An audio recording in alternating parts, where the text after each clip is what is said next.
ಆತ್ಮೀಯ ವಿದ್ಯಾರ್ಥಿಗಳೇ, ಎಲ್ಲರಿಗೂ ಕನ್ನಡ ರತ್ನ ಯೂಟ್ಯೂಬ್ ಚಾನಲ್ಗೆ ಸ್ವಾಗತ. ಈ ದಿನದಂದು ಶಾಪವಾಗಿ ಕಾಡಿದ ಅಸ್ಪೃಶ್ಯತೆ ಎಂಬ ಒಂದು ಲೇಖನದ ಬಗ್ಗೆ ಚರ್ಚಿಸೋಣ. Doctor B R. ಅಂಬೇಡ್ಕರ್ ಅವರು ಸ್ವತಃ ಅವರ ಜೀವನದಲ್ಲಿ ನಡೆದಂತಹ ಒಂದು ಘಟನೆಯನ್ನು ಈ ಅಧ್ಯಾಯದ ಮೂಲಕ ತಿಳಿಸಲಿದ್ದಾರೆ. Doctor B R. ಅಂಬೇಡ್ಕರ್ ಅವರು ಭಾರತಕ್ಕೆ ನೀಡಿದಂತಹ ಕೊಡುಗೆಯನ್ನು ಗೌರವಿಸಲು ಭಾರತ ಸರ್ಕಾರವು ಇವರಿಗೆ ಭಾರತ ರತ್ನ ಪ್ರಶಸ್ತಿಯನ್ನು ನೀಡಿ ಗೌರವಿಸಿದೆ. 1918ರಲ್ಲಿ ಅಂಬೇಡ್ಕರ್ ರವರು ಬರೋಡಾದ ಮಹಾರಾಜರ ಸಹಾಯದಿಂದ ಉನ್ನತ ವ್ಯಾಸಂಗಕ್ಕಾಗಿ ಅಮೆರಿಕಕ್ಕೆ ಹೋಗಿರ್ತಾರೆ. ಅಲ್ಲಿನ ನ್ಯೂಯಾರ್ಕ್ ಕೊಲಂಬಿಯಾದ ವಿಶ್ವವಿದ್ಯಾನಿಲಯದಲ್ಲಿ 1913ರಿಂದ 1917ರ ತನಕ ವ್ಯಾಸಂಗವನ್ನು ನಡೆಸುತ್ತಾರೆ. ಅಲ್ಲಿಂದ 1917ರಲ್ಲಿ ಲಂಡನ್ಗೆ ಬಂದು ಅಲ್ಲಿನ school of economical post graduate ವಿಭಾಗಕ್ಕೆ ಪ್ರವೇಶ ಪಡೆದು 1918ರಲ್ಲಿ ತಮ್ಮ ಸಂಪೂರ್ಣ ವ್ಯಾಸಂಗವನ್ನು ಪೂರ್ಣಗೊಳಿಸಲಾಗದೆ ಇಂಡಿಯಾಗೆ ವಾಪಸ್ ಬರಬೇಕಾದ ಸಂದರ್ಭ ಒದಗಿ ಬರುತ್ತದೆ. ಆದರೆ ಇಡೀ ವ್ಯಾಸಂಗದ ಖರ್ಚೆಲ್ಲವನ್ನು ಬರೋಡಾದ ರಾಜ್ಯದ ಸರ್ಕಾರವು ಭರಿಸಿದ್ದರಿಂದ ಅಂಬೇಡ್ಕರ್ ಅವರು ಬರೋಡಾ ಸರ್ಕಾರಕ್ಕೆ ಸೇವೆ ಸಲ್ಲಿಸಬೇಕೆಂಬ ಆಸೆಯನ್ನು ಹೊಂದಿದ್ದರು. ಹಾಗೆಯೇ ಬರೋಡಾ ಸರ್ಕಾರದ ಸೇವೆಯನ್ನು ಮಾಡಲೇಬೇಕಾದ ಕಾರಣಗಳ ಬಗ್ಗೆ ಇಲ್ಲಿ ವಿವರಿಸುವುದನ್ನು ಅನಗತ್ಯ ಎಂದು ಅಲ್ಲಿ ವಿವರಿಸಿಲ್ಲ. ಬರೋಡಾದಲ್ಲಿ ಅವರಿಗೆ ಎದುರಾದಂತಹ ಸಾಮಾಜಿಕ ಸಮಸ್ಯೆಗಳ ಬಗ್ಗೆ ಮಾತ್ರ ಈ ಅಧ್ಯಾಯದಲ್ಲಿ ವಿವರಿಸಲು ಬಯಸ್ತಾ ಇದ್ದಾರೆ. ಅಂಬೇಡ್ಕರ್ ಅವರು 5 ವರ್ಷಗಳಿಂದ ಯುರೋಪ್ ಮತ್ತು ಅಮೆರಿಕಾದಲ್ಲಿ ನೆಲೆಸಿದ್ದರಿಂದ ಅವರೊಬ್ಬರು ಅಸ್ಪೃಶ್ಯರು ಎಂಬುದನ್ನು ಮರೆತೇ ಹೋಗಿದ್ದರು. ಆದರೆ ಇಂಡಿಯಾಗೆ ಬಂದ ಕೂಡಲೇ ಬರೋಡಾದ ಬಸ್ ನಿಲ್ದಾಣದಲ್ಲಿ ಇಳಿಯುತ್ತಿದ್ದಂತೆ ಅವರಿಗೆ ನೆನಪಾಯಿತು. ಸರಿ, ಈಗ ಎಲ್ಲಿಗೆ ಹೋಗುವುದು? ನನಗೆ ಯಾರು ನೆರಳು ನೀಡುವರು ಎಂಬ ಪ್ರಶ್ನೆ ಅವರನ್ನು ಕಾಡುತ್ತದೆ. ತಕ್ಷಣ ಅವರಿಗೆ ನೆನಪಾಯಿತು, ಬರೋಡಾದಲ್ಲಿ ವೈಶ್ಯರು ನಡೆಸುವಂತಹ ಹೋಟೆಲ್ಗಳು ಇದ್ದಾವೆ. ಆದರೆ ಅವರು ಖಂಡಿತ ನನಗೆ ಜಾಗ ಕೊಡುವುದಿಲ್ಲ. ಹಾಗಾದರೆ ಅಲ್ಲಿ ತಂಗಲು ಇರುವ ಏಕೈಕ ಮಾರ್ಗವೆಂದರೆ ನಾನು ಜಾತಿಯನ್ನು ಮುಚ್ಚಿಟ್ಟು ಸುಳ್ಳು ಹೇಳುವುದು. ಆದರೆ ಈ ರೀತಿ ಸುಳ್ಳು ಹೇಳಲು ನಾನು ಸಿದ್ಧ ಇರಲಿಲ್ಲ ಎಂದು ಅಂಬೇಡ್ಕರ್ ತಿಳಿಸುತ್ತಾರೆ. ಏಕೆಂದರೆ ಒಂದು ವೇಳೆ ಸುಳ್ಳು ಹೇಳಿ ವಸತಿಯನ್ನು ಪಡೆದು ನಂತರ ನಿಜ ಗೊತ್ತಾದ ಮೇಲೆ ಆಗಬಹುದಾದ ಭಯಂಕರ ಪರಿಣಾಮಗಳ ಬಗ್ಗೆ ಅವರಿಗೆ ಚೆನ್ನಾಗಿ ಗೊತ್ತಿತ್ತು. ಅದಕ್ಕಾಗಿ ಅಮೆರಿಕಾದಲ್ಲಿ ಅವರೊಂದಿಗೆ ವ್ಯಾಸಂಗ ಮಾಡಿದ ಸ್ನೇಹಿತರು ಬರೋಡಾದಲ್ಲಿ ಇದ್ದರು.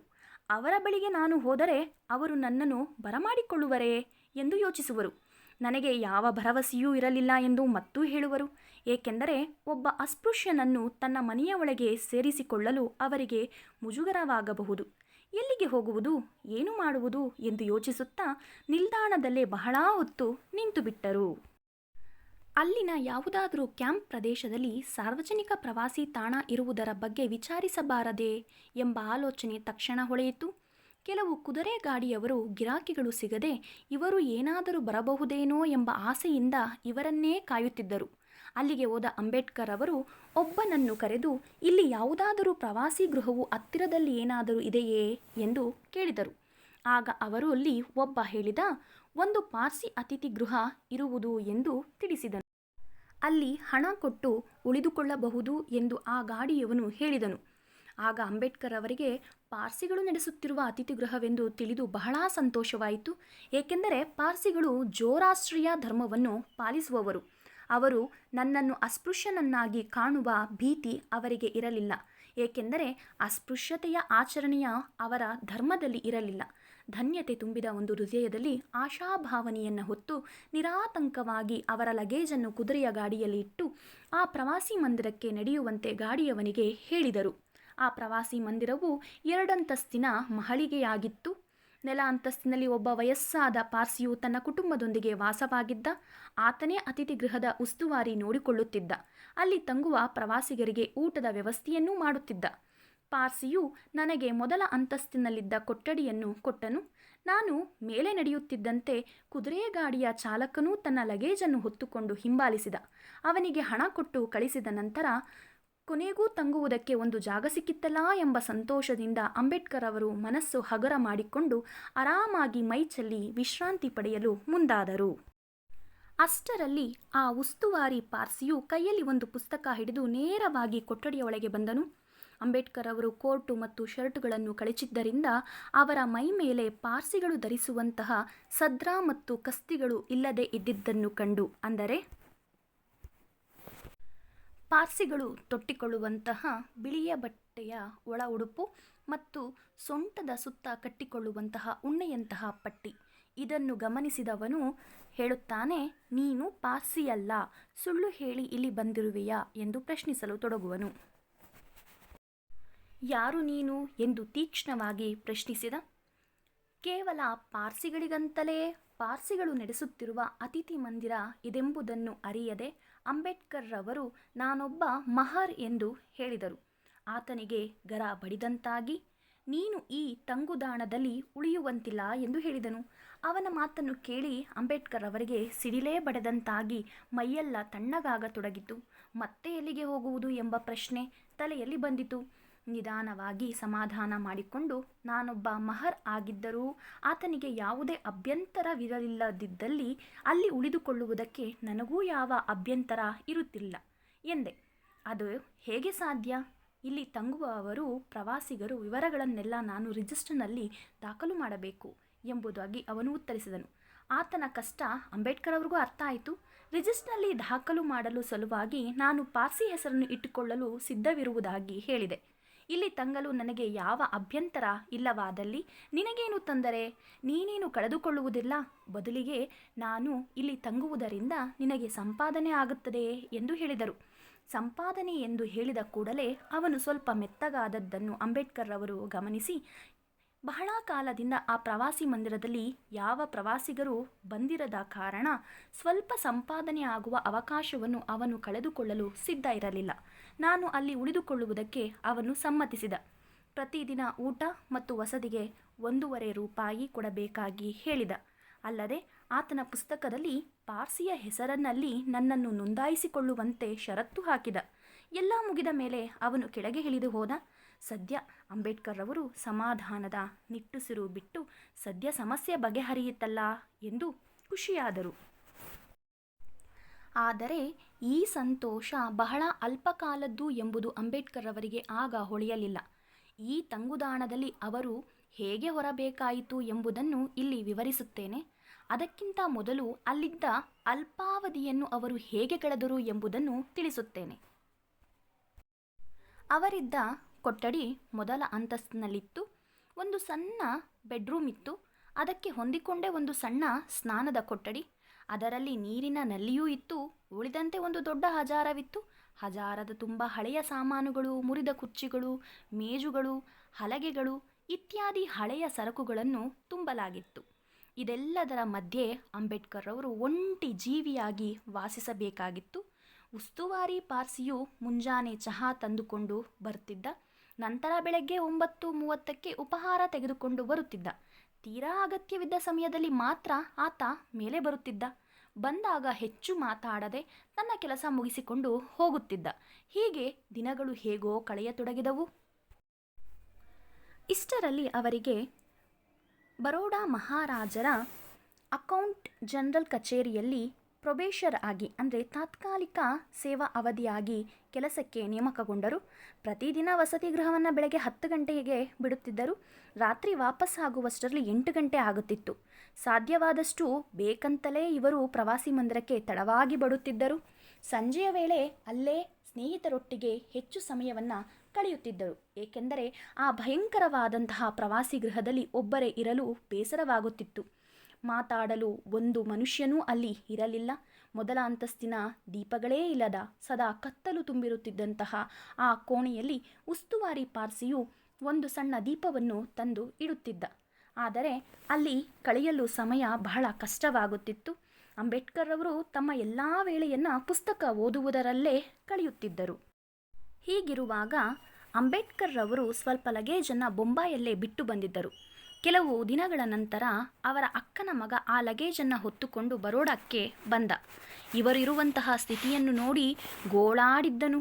ಅವನ ಗೋಳಾಟವನ್ನು ನೋಡಲು ಆಗದೆ ಅವರೇ ಅವರನ್ನು ವಾಪಸ್ ಕೂಡಲೇ ಕಳುಹಿಸಬೇಕಾಗಿತ್ತು. ತನ್ನ ಪರಿಸ್ಥಿತಿಯು ಅಷ್ಟರ ಮಟ್ಟಿಗೆ ಹದಗೆಟ್ಟಿತ್ತು. ಹೀಗೆ ಒಂದು ಪಾರ್ಸಿಗಳ ಅತಿಥಿ ಗೃಹದಲ್ಲಿ ಪಾರ್ಸಿಯ ವೇಷ ತೊಟ್ಟು ಅಂಬೇಡ್ಕರ್ ರವರ ಜೀವನ ಸಾಗುತ್ತಿತ್ತು. ಒಂದಲ್ಲ ಒಂದು ದಿನ ತನ್ನ ಪಾರ್ಸಿ ವೇಷವು ಕಳಚಿ ಬಿಡುವುದು ಖಚಿತ ಎಂಬುದು ಅವರಿಗೆ ಗೊತ್ತಿತ್ತು. ಆದರೆ ಈ ನಾಟಕ ಬಹಳ ದಿನ ನಡೆಯಲು ಸಾಧ್ಯವಾಗಲೇ ಇಲ್ಲ. ಆದ ಕಾರಣ ರಾಜ್ಯ ಸರ್ಕಾರದ ಪ್ರವಾಸಿ ಮಂದಿರದಲ್ಲಿ ಜಾಗ ಪಡೆದುಕೊಳ್ಳಲು ಅಂಬೇಡ್ಕರ್ ಅವರು ಪ್ರಯತ್ನಿಸತೊಡಗಿದರು. ನನ್ನ ಅವಸರಕ್ಕೆ ತಕ್ಕಂತೆ ಸರ್ಕಾರದ ಮೇಲಾಧಿಕಾರಿಗಳು ಚುರುಕಾಗಿ ಕ್ರಮ ಕೈಗೊಳ್ಳಲಿಲ್ಲ. ಇವರ ಅರ್ಜಿಯು ಒಬ್ಬ ಅಧಿಕಾರಿಯಿಂದ ಮತ್ತೊಬ್ಬ ಅಧಿಕಾರಿಗೆ ತೆವಳುತ್ತಾ ಸಾಗುತ್ತಿತ್ತು. ಆದರೆ ಇವರಿಗೆ ಅಂತಿಮ ಉತ್ತರವು ಬರುವಷ್ಟರಲ್ಲಿ ಪ್ರವಾಸಿ ಮಂದಿರದಲ್ಲಿ ಅಂತಿಮ ದಿನವೂ ಬಂದಿತ್ತು. ಅಂಬೇಡ್ಕರ್ ಅವರು ಅಲ್ಲಿ ಕಳೆದ 11ನೇ ದಿನ ಅದು. ಆಗ ತಾನೇ ತನ್ನ ಬೆಳಗಿನ ಉಪಹಾರವನ್ನು ಮುಗಿಸಿ ಉಡುಪನ್ನು ಧರಿಸಿ ಕಚೇರಿಗೆ ಹೊರಡುವ ಸಿದ್ಧತೆಯಲ್ಲಿ ಇದ್ದರು. ಹಿಂದಿನ ದಿನ ಲೈಬ್ರರಿಯಿಂದ ತಂದಿದ್ದ ಪುಸ್ತಕಗಳನ್ನು ಹಿಂದಿರುಗಿಸಲು ತೆಗೆದುಕೊಳ್ಳುತ್ತಿರುವರು. ಆಗ ಹಲವಾರು ಮಂದಿ ಮೆಟ್ಟಿಲನ್ನು ಏರಿ ಬರುವ ಶಬ್ದವಾಯಿತು. ಯಾರೋ ಪ್ರವಾಸಿಗರು ತಂಗಲು ಬಂದಿರಬಹುದೇನೋ ಎಂದು ತಿಳಿದುಕೊಂಡರು. ಸರಿ, ಅವರನ್ನು ನೋಡುವ ಸಲುವಾಗಿ ತಲೆಯನ್ನು ಹೊರಹಾಕಿದರು. ಆ ದೃಶ್ಯವನ್ನು ನೋಡಿ ಅವರಿಗೆ ಮಾತೆ ಹೊರಡದಂತಾಗಿತ್ತು. ಏಕೆಂದರೆ 10-12 ಮಂದಿ ಭಾರೀ ಗಾತ್ರದ ಕೋಪಗೊಂಡಂತೆ ಕಾಣುತ್ತಿರುವಂತಹ ಒರಟು ಪಾರ್ಸಿಗಳು ದೊಣ್ಣೆಯನ್ನು ಹಿಡಿದುಕೊಂಡು ಅಂಬೇಡ್ಕರ್ ಅವರ ಕೊಠಡಿಯತ್ತ ಬರುತ್ತಿದ್ದರು. ಅವರು ಪ್ರವಾಸಿ ವಸತಿಗಾರರಲ್ಲ ಎಂಬುದು ಅವರಿಗೆ ತಕ್ಷಣಕ್ಕೆ ಗೊತ್ತಾಯಿತು. ಅವರ ಊಹೆ ನಿಜವಾಗಿತ್ತು. ಬಹಳ ಹೊತ್ತು ಕಾಯಲೇಬೇಕಾಗಲಿಲ್ಲ. ಅವರೆಲ್ಲರೂ ಅವರ ಕೊಠಡಿಯ ಒಳಗೆ ಸಾಲಾಗಿ ಬಂದು ನಿಂತು ಪ್ರಶ್ನೆಗಳ ಬೆಂಕಿಯ ಸುರಿಮಳೆಯನ್ನು ಸುರಿಸಿದರು. ಯಾರು ನೀನು? ಇಲ್ಲಿಗೇಕೆ ಬಂದೆ? ಪಾರ್ಸಿಯ ಹೆಸರನ್ನು ಇಟ್ಟುಕೊಳ್ಳಲು ಎಷ್ಟು ಧೈರ್ಯ ನಿನಗೆ? ಪಟಿಂಗ, ಢಗಾಕೋರ, ಪಾರ್ಸಿ ಪ್ರವಾಸಿ ಮಂದಿರವನ್ನು ಮೈಲಿಗೆ ಮಾಡಿಬಿಟ್ಟೆಯಲ್ಲ ಎಂದರು. ಆಗ ಅಂಬೇಡ್ಕರ್ ಅವರು ನಾನು ಪಾರ್ಸಿಯೇ ಎಂದು ಹಠ ಹಿಡಿಯಲಿಲ್ಲ. ಅವರು ಮಾಡಿದ್ದು ತಪ್ಪು. ಆ ತಪ್ಪು ಬಯಲಾಗಿತ್ತು. ಸರಿ, ಈಗ ಕೋಪಗೊಂಡಿರುವವರ ಮುಂದೆ ವಾದಿಸಿದರೆ ಅವರು ಹುಚ್ಚರಾಗಿ ನನ್ನನ್ನು ಹೊಡೆಯುವ ಭಯವೂ ಇತ್ತು ಎಂದು ಅವರಿಗೆ ತಿಳಿದಿತ್ತು. ಸರಿ, ಅಂಬೇಡ್ಕರ್ ಅವರು ಮೌನ ಮತ್ತು ಸಾಧು ಸ್ವಭಾವವು ಅಂತಹ ವಿಪರೀತಕ್ಕೆ ಎಡೆಮಾಡಿಕೊಡಲಿಲ್ಲ. ನಾನು ಯಾವಾಗ ಖಾಲಿ ಮಾಡಬೇಕೆಂದಿದ್ದೇನೆ ಎಂದು ಅವರಲ್ಲೊಬ್ಬ ಕೇಳಿದ. ಆ ಸಮಯದಲ್ಲಿ ವಸತಿ ಎಂಬುದು ಅಂಬೇಡ್ಕರ್ ಅವರಿಗೆ ಪ್ರಾಣಕ್ಕಿಂತ ಮಿಗಿಲಾಗಿತ್ತು, ಬೆಲೆಯುಳ್ಳದ್ದಾಗಿತ್ತು. ಅವನ ಪ್ರಶ್ನೆಯಲ್ಲಿದ್ದಂತಹ ಬೆದರಿಕೆಯಂತೂ ಬಹಳ ಭೀಕರವಾಗಿತ್ತು. ಕೂಡಲೇ ಬಾಯಿ ಬಿಡಲೇಬೇಕಾಗಿತ್ತು. ಆಗ ಇವರು ಹೇಳುತ್ತಾರೆ, ಸರ್ಕಾರಿ ಬಂಗಲೆಗಾಗಿ ಅರ್ಜಿ ಹಾಕಿರುವೆ, 1 ವಾರದ ಒಳಗೆ ಅದು ಫಲ ನೀಡಬಹುದು ಎಂದು ಹೇಳುವರು. ಅಂಬೇಡ್ಕರ್ ಅವರು ಕೇಳಿದ ಹಾಗೆ 1 ವಾರ ಗಡುವು ಕೊಡಲು ಅವರು ಸಿದ್ಧ ಇರಲಿಲ್ಲ. ಈ ದಿನವೇ ಸಂಜೆ ನೀವು ಈ ಕೊಠಡಿಯಿಂದ ಹೋಗಬೇಕು ಎಂದು ಆಜ್ಞೆ ಇತ್ತರು. ಒಂದು ವೇಳೆ ತಪ್ಪಿದ್ದಲ್ಲಿ ಭೀಕರವಾದ ಪರಿಣಾಮವನ್ನು ಎದುರಿಸಬೇಕಾಗುತ್ತದೆ ಎಂಬ ಎಚ್ಚರಿಕೆಯನ್ನು ನೀಡಿ ಹೊರಟು ಹೋದರು. ಆದರೆ ಆ ಕೊಠಡಿಯೇನೋ ಕೈದಿಗಳ ಕತ್ತಲೆಯ ಸೆರೆಮನೆಯಂತಿತ್ತು ನಿಜ. ಆದರೆ ಅದು ಅಂಬೇಡ್ಕರ್ ಅವರಿಗೆ ಬಹಳ ಅಮೂಲ್ಯವಾದ ಜಾಗವಾಗಿತ್ತು. ಮುಂದೇನು ಮಾಡುವುದು ಎಂದು ಯೋಚಿಸುತ್ತಾ ಶೀಘ್ರದಲ್ಲೇ ಸರ್ಕಾರಿ ಬಂಗಲೆಯೊಂದು ದೊರಕುವ ಭರವಸೆ ಇತ್ತು ಅವರಿಗೆ. ಸರಿ, ಎಲ್ಲ ಸಮಸ್ಯೆಗಳಿಗೆ ಬಗೆಹರಿಯುವ ದಿನಗಳು ದೂರ ಇಲ್ಲ ಎಂದು ಎನಿಸಿ ತನ್ನ ಈಗಿನ ಸಮಸ್ಯೆಯು ತಾತ್ಕಾಲಿಕವಾದದ್ದು ಎಂದು ಯೋಚಿಸಿ ತಕ್ಷಣಕ್ಕೆ ಸ್ನೇಹಿತರಲ್ಲಿಗೆ ಹೋಗುವುದೇ ಉಚಿತ ಎಂದು ಯೋಚಿಸಿದರು. ತಕ್ಷಣಕ್ಕೆ ಅಂಬೇಡ್ಕರ್ ಅವರಿಗೆ ಸ್ನೇಹಿತರು ನೆನಪಾದರು. ಅದರಲ್ಲಿ ಒಬ್ಬ ಹಿಂದೂ, ಮತ್ತೊಬ್ಬ ಕ್ರಿಶ್ಚಿಯನ್. ಹಿಂದೂ ಸ್ನೇಹಿತನ ಬಳಿ ಸಹಾಯ ಕೇಳಿದಾಗ ಅವನು ಸೂಕ್ಷ್ಮವಾಗಿ ಹೇಳುವನು, ನೀನು ನಮ್ಮ ಮನೆಗೆ ಬಂದರೆ ಕೆಲಸಗಾರರು ಕೆಲಸ ಬಿಟ್ಟು ಹೊರಟು ಹೋಗುತ್ತಾರೆ ಎಂದು. ಸರಿ, ಅವನ ಮಾತಿನ ಸುಳಿವು ಸಿಕ್ಕಿ ಅಂಬೇಡ್ಕರ್ ಅವರು ಮುಂದುವರಿಯಲಿಲ್ಲ. ಸರಿ, ಕ್ರಿಶ್ಚಿಯನ್ ಸ್ನೇಹಿತನ ಮನೆಗೆ ಹೋಗೋಣ ಎಂದು ಯೋಚಿಸಿದರೆ ಒಮ್ಮೆ ಅವನೇ ಕರೆದಾಗ ಇವರು ನಿರಾಕರಿಸಿದರು. ಮತ್ತೆ ಅಲ್ಲಿಗೆ ಹೋದರೆ ಇವರಿಗೆ ಮುಖಭಂಗವಾಗುತ್ತದೆ ಎಂದು ಮತ್ತೆ ಸುಮ್ಮನಾದರು. ನೇರವಾಗಿ ಕಚೇರಿಗೆ ಹೋದರು. ಕೆಲಸವನ್ನು ಮಾಡಿ ತಲೆ ಕೆಡಿಸಿಕೊಂಡು ಸಾಯಂಕಾಲದ ಅಷ್ಟೊತ್ತಿಗೆ ಸಂಜೆ ಅವರು ಹೊರಡುವಾಗ ಅತಿಥಿ ಗೃಹವನ್ನು ಖಾಲಿ ಮಾಡಲೇಬೇಕಾಗಿತ್ತು. ವಸತಿ ನೀಡುವವರು ಯಾರೂ ಇಲ್ಲ. ನನಗಿದ್ದಂತಹ ಏಕೈಕ ಮಾರ್ಗವೆಂದರೆ ಮತ್ತೆ ಬೊಂಬಾಯಿಗೆ ಹೋಗುವುದು. ಪ್ರವಾಸಿ ಮಂದಿರಕ್ಕೆ ವಾಪಸ್ ಹೋಗುವಷ್ಟು ಧೈರ್ಯ ಅವರಿಗೆ ಇರಲಿಲ್ಲ. ಏಕೆಂದರೆ ಪಾರ್ಸಿ ಗೂಂಡಾಗಳು ವಾಪಸ್ ಬಂದು ಮತ್ತೆ ಹಲ್ಲೆ ಮಾಡಿದರೆ ಎಂಬ ಭಯ ಇತ್ತು ಅವರಿಗೆ. ಮತ್ತೆ ಇನ್ನೊಬ್ಬ ಸ್ನೇಹಿತನ ನೆನಪಾಗಿ ಅವನ ಬಳಿ ಸಹಾಯ ಕೇಳಿದ. ಆದರೆ ಅವನು ಹೇಳಿದ, ಮರುದಿನ ನನ್ನ ಹೆಂಡತಿಯು ಬರೋಡಕ್ಕೆ ಬರುತ್ತಿದ್ದಾಳೆ, ಅವಳ ಸಲಹೆಯನ್ನು ನಾನು ಪಡೆಯಬೇಕು, ನಂತರ ನಿನಗೆ ಹೇಳುತ್ತೇನೆ ಎಂದು ಹೇಳಿದ. ಇದೂ ತಿಳಿಯಿತು, ಇವನೂ ಕೂಡ ನನ್ನನ್ನು ಕರೆಯುತ್ತಿಲ್ಲ ಎಂದು. ಸಂಜೆ 4 ಗಂಟೆಗೆ ಎಲ್ಲಿಗೆ ಹೋಗುವುದು ಎಂಬ ಪ್ರಶ್ನೆ ಬೆಟ್ಟದಂತೆ ಕಣ್ಮುಂದೆ ನಿಂತು ಅತಿಥಿ ಗೃಹವನ್ನು ಖಾಲಿ ಮಾಡಲೇಬೇಕು. ನನಗಾಗಿ ವಸತಿ ನೀಡುವಂತಹ ಗೆಳೆಯರ್ಯಾರೂ ಇಲ್ಲ. ನನಗಿದ್ದಂತಹ ಏಕೈಕ ಮಾರ್ಗ ಎಂದರೆ ವಾಪಸ್ ಬೊಂಬಾಯಿಗೆ ಹೋಗುವುದಾಗಿತ್ತು. ಸರಿ, ಈಗಲೇ ಪ್ರವಾಸಿ ಮಂದಿರಕ್ಕೆ ಹೋದರೆ ಆ ಗೂಂಡಾಗಳು ನನಗೆ ಏನು ಮಾಡುವರೋ, ಹಲ್ಲೆ ಮಾಡುವರೋ ಎಂಬ ಭಯ. ಹಾಗಾಗಿ ಸ್ವಲ್ಪ ಕತ್ತಲಾಗುವವರೆಗೂ ಅಲ್ಲೇ ಉದ್ಯಾನವನದಲ್ಲಿ ಕೂತಿದ್ದು ದುಃಖ ಉಮ್ಮಳಿಸಿ ಅತ್ತು ತನ್ನ ತಂದೆ ತಾಯಿಯರು ತನ್ನ ಸಣ್ಣ ವಯಸ್ಸಿನಲ್ಲಿ ಇಂತಹ ಎಷ್ಟು ಕಷ್ಟಗಳನ್ನು ಅನುಭವಿಸಿರಬಹುದು ಎಂದು ಯೋಚಿಸುತ್ತಾ ಕೊಠಡಿಯಲ್ಲಿದ್ದ ಲಗೇಜನ್ನು ಹೊತ್ತುಕೊಂಡು ನಿಧಾನವಾಗಿ ಕೆಳಗೆ ಬರಲು ಹೋಗುವರು ಕೊಠಡಿಯ ಒಳಗೆ. ಅಂಬೇಡ್ಕರ್ ಅವರು ತಮ್ಮ ಎಲ್ಲ ಲಗೇಜನ್ನು ಹೊತ್ತು ಕೆಳಬಂದಾಗ ಆ ಪಾರ್ಸಿ ಉಸ್ತುವಾರಿಯು ಹೊರಗೆ ಬಂದ. ಅವನ ಪಾಲಿನ ಹಣವನ್ನು ಅವನಿಗೆ ನೀಡುವರು. ಅವನೂ ಮೌನವಾಗಿ ಹಣವನ್ನು ಪಡೆದುಕೊಳ್ಳುವನು. ಅಂಬೇಡ್ಕರ್ ಅವರು ಸಹ ಯಾವ ಮಾತನ್ನೂ ಆಡದೆ ಅಲ್ಲಿಂದ ಹೊರಡುವರು. ಅಂಬೇಡ್ಕರ್ ಅವರು ಬರೋಡಾ ರಾಜ್ಯಕ್ಕೆ ಬರುವಾಗ ಹಲವಾರು ಕನಸುಗಳನ್ನು ಹೊತ್ತುಕೊಂಡು ಬಂದಿದ್ದರು. ಅದು ಯುದ್ಧ ನಡೆಯುತ್ತಿದ್ದಂತಹ ಒಂದು ಕಾಲ. ಅನೇಕ ದೇಶದ ಹಲವಾರು ಪ್ರಭಾವಿ ವ್ಯಕ್ತಿಗಳು ಪರಿಚಯ ಇದ್ದು ಕೆಲಸ ಕೊಡುವುದಾಗಿ ಕೇಳಿದರೂ ಸಹ ತನ್ನ ವ್ಯಾಸಂಗಕ್ಕೆ ಸಹಾಯ ಮಾಡಿದ ಬರೋಡಾ ಸರ್ಕಾರಕ್ಕೆ ಸೇವೆ ಸಲ್ಲಿಸುವುದೇ ತನ್ನ ಮೊದಲ ಕರ್ತವ್ಯ ಎಂದು ಬಲವಾಗಿ ನಂಬಿದ್ದ ಅಂಬೇಡ್ಕರ್ ಅವರು ಬರೋಡಾಕ್ಕೆ ಬಂದಿದ್ದರು. ಆದರೆ 1 ಡಜನ್ ಪಾರ್ಸಿಗಳು ದೊಣ್ಣೆ ಲಾಠಿಗಳನ್ನು ತಿರುಗಿಸುತ್ತಾ ಕೆಂಪು ಗಣ್ಣುಗಳಿಂದ ಇವರನ್ನು ನೋಡುತ್ತಾ ಅವರ ಮುಂದೆ ಬಂದದ್ದನ್ನು ನೆನಪಿಸಿಕೊಂಡರೆ ಆ ದೃಶ್ಯ ಇವರ ಮನಸ್ಸಿನಲ್ಲಿ ಬಲವಾಗಿ ನೆನಪಿನಲ್ಲಿ ಉಳಿಯುತ್ತದೆ.